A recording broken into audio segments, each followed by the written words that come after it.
அதாவது இப்போ நமக்கு தெரிஞ்ச பாரம்பரியம் காலபுருஷ தத்துவத்துக்குள்ளே நான் உள்ள வந்தேன். இப்போ நம்ம ஒரு வழிபாடு அப்படின்னு சொல்றோம், ஒரு இறை வழிபாடு அப்படிங்கிறோம். ஒவ்வொரு தசாபதிக்கு பண்றதா, நட்சத்திரத்துக்கு பண்றதா, அந்த வீட்டுக்கு பண்றதா, அந்த விஷயம் கிடைக்கணும் அப்படிங்கிறதுக்காக அந்த பாவ ரீதியா நட்சத்திர ரீதியா பண்றதா அப்படின்னு பல குழப்பங்கள் இருக்கும். எனக்கு கொடுத்துருக்கிற 10 நிமிஷத்துல நான் கிட்டத்தட்ட 12 பாவங்களையும் டச் பண்ணி வந்தேன். நீங்க எப்படி புரிஞ்சுக்கணுங்கிற மாதிரி ஈஸியாகவும் சொல்றேன். இதுதான் காலபுருஷ தத்துவத்துல வடித்திருக்கக்கூடிய உண்மையான இறை வழிபாடு.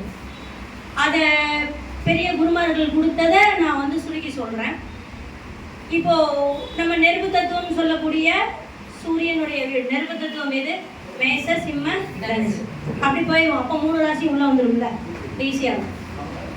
இப்போ நம்ம மேஷ சிம்ம தனுசு அப்படிங்கிறது தர்ம திரிகோணம். அதுல என்னென்ன விஷயம் இருக்கு?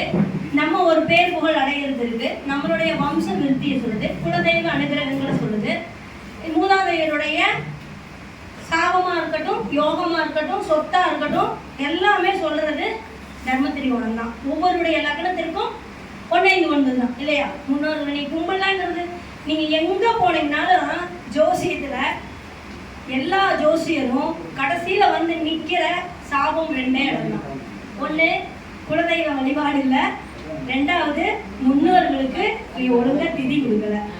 இறந்து போனவங்க சாபம். அது நீங்க மேக்சிமம் பாருங்க, பரிகாரம் அத்தனை இதுக்குள்ளதான் இருக்கு. இந்த 2 தான் அவங்க நிற்பாங்க. பிரசன்னத்திலையா இருந்தாலும் எதுலையா இருந்தாலும் இதுக்குள்ளதான் நிற்பாங்க. இது எங்க வருது அப்படின்னு பாத்தீங்கன்னா 1-5-9 தான். அப்போ தர்ம திரிகோணங்கள். இதை நம்ம எப்படி வழிபாடா எடுக்கிறது அப்படின்னா, இப்போ நீங்க அது திதி கொடுக்கறதா எடுத்துக்கலாம். சிவாலயங்கள் சம்பந்தப்பட்ட விஷயங்கள்ல நீங்க போய் வழிபாடு பண்றதுன்னா, இதுக்கு ஷார்ட்டா ஒரு விஷயம் நான் சொல்றேன்னா, நீங்க சூரியனுடைய நட்சத்திரங்களை எடுத்துக்கங்க. சூரியனுடைய நட்சத்திரங்கள்ங்கிறது என்ன? கிருத்திகை, உத்திரம், உத்திராடம். இந்த தர்ம திரிகோணத்துக்கு இப்போ நீங்க உங்களுக்கு காசு பணமும், இப்போ நம்ம மீன லக்னம், கடக லக்னம் அப்படின்னு வச்சா நமக்கு பொருள் காரகத்துவமா வரும் 1-5-9 இல்லையா? தர்ம திரிகோணம். அப்படி வர்றவங்க காசு பணம் வேணுங்கிறதுக்காகவும் இந்த வழிபாட்டை எடுக்கலாம். லக்னமாவும் ஆக்டிவேஷன் ஆகிறதுக்கும் எடுத்துக்கலாம்.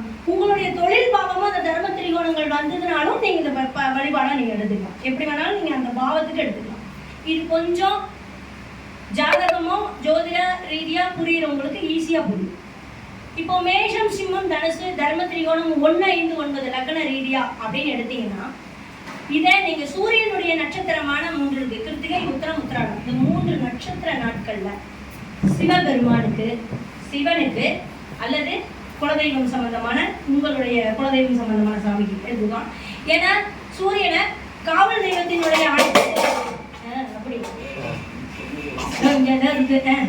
காவல் தெய்வமான அனைத்து விஷயங்களும் இந்த சிவனுடைய ஆதிபத்தியத்துக்கு வருவாங்க. யாருங்க? ஐயனார்ல இருந்து, கருப்பணசாமியில இருந்து, முனிப்பன்ல இருந்து எல்லாமே சூரியனுடைய கான்செப்டுக்குள்ள, சூரியன் செவ்வாய் கான்செப்டுக்குள்ள வருவாங்க. அப்போ நீங்க உங்களுடைய குலதெய்வம் காவல் தெய்வங்களை எடுத்துக்கிட்டாலும் சரி, சிவாலயங்களை எடுத்துக்கிட்டாலும் சரி, குழந்தை வேணும்னாலும், பூர்வீகம் சம்பந்தமானதா இருந்தாலும், பேர் புகழ் வேணும்னாலும், ப்ரமோஷன் வேணும்னாலும், அத்தனையும் இந்த 1-5-9 அடக்கம்.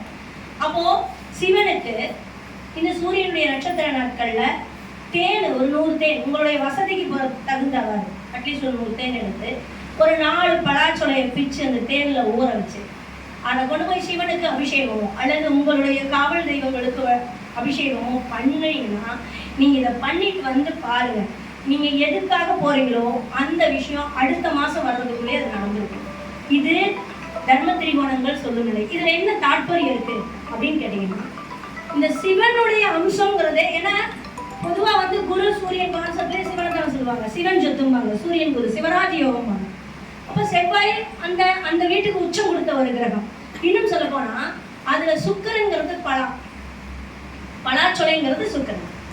கேது ஆட்டோமேட்டிக்கா ஆன்மீகத்தினுடைய அந்த ரீதியில ஆன்மீகத்தை முழுமூச்சாக கொண்டு இருக்கக்கூடிய சிவபெருமானையோ காவல் தெய்வத்தையோ, சுடுகாட்டுக்கு காவல் இருக்கக்கூடிய தெய்வங்களுக்கு சொல்லக்கூடிய விஷயங்கள் எல்லாம் கேது எடுத்துக்கலாம். இப்ப இந்த 3ம் நம்ம செய்யற அபிஷேகத்துக்குள்ளேயும் வந்து அந்த காரக கிரகமும், அந்த வீட்டுல இருக்கக்கூடிய சூரியன், சுக்கிரன், கேதுக்குண்டான காரக கிரகங்களும் அதுக்குள்ள வந்துடும். இதை நீங்க அபிஷேகம் பண்ணி பாருங்க, உங்களுடைய தர்ம திரிகோணம் ஆக்டிவேட் ஆகும். முதல் விஷயம். 2வது இல்லையா, இவங்க நில கான்செப்ட்ல பொருள் காரகத்துவத்தை குறிக்கக்கூடிய அமைப்புல தான் உள்ள வர்றாங்க. தர்மத்தை குறிக்கிறது, நீ யாருன்னு சொல்றது தர்மம். நீ சம்பாதிக்கிற அப்படின்றத சொல்றது சுக்கிரன் புதன் சனி 3 பேர் தான்.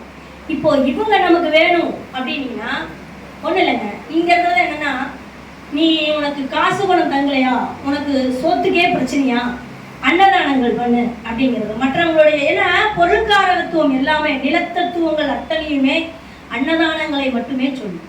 அதற்கான காரக கிரகங்கள் என்ன அப்படின்னு பார்த்தீங்கன்னா சுக்கிரன் புதன் சனி.